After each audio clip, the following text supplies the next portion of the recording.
देखिए स्टूडेंट्स, ये question number 5 है। देखिए कितना इजी है। Convert each of the following into decimal form. इसको डेसिमल में लिखना है। डेसिमल जिसमें इस तरीके से डेसिमल लगाते हैं ना, उसमें।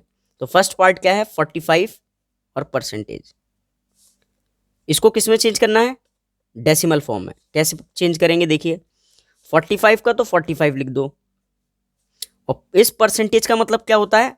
मल्टीप्लाई में 1/100। क्लियर? तो 45 की 1 से मल्टीप्लाई कर दो, क्या आएगा? 45 और अपॉन में 100। आपको डेसिमल में तो चेंज करना आता ही है। कैसे लिखेंगे? 45 ऐसे, कितने जीरो हैं? 2। तो लास्ट प्लेस से 2 डिजिट काउंट करके आप डेसिमल लगा दें।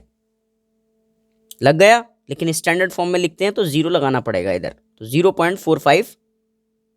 ठीक है, ये डेसिमल में हमारा कन्वर्ट हो गया। नहीं समझ में आया तो एक और क्वेश्चन देखते हैं। देखो सेकंड पार्ट क्या है?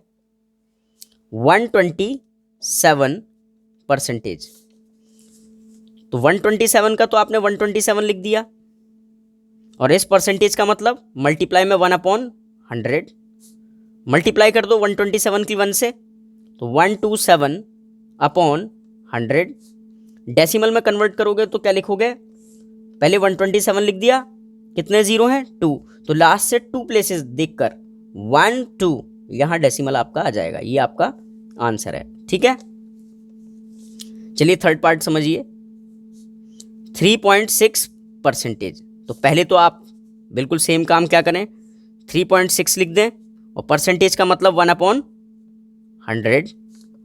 मल्टीप्लाई करें इसकी इससे, तो 3.6/100। अब देखिए 2 जीरो है ना, तो ये डेसिमल इधर 2 डिजिट प्लेस पर शिफ्ट होगा। तो 0 3 6 यहां पर है इस समय डेसिमल, और यहां से कहां जाएगा? 2 डेसिमल प्लेसेस पर। तो आपका आंसर क्या हो जाएगा? 0.036। चलिए फोर्थ पार्ट समझिए। 0.23 परसेंटेज। तो आप कैसे करेंगे? पहले तो फ्रैक्शन में लिखें, तो 0.23, और परसेंटेज का मतलब मल्टीप्लाई में 1/100। मल्टीप्लाई करेंगे तो 0.23 ऐसे ही आ जाएगा 1 से मल्टीप्लाई करने के बाद, और नीचे कितना? 100।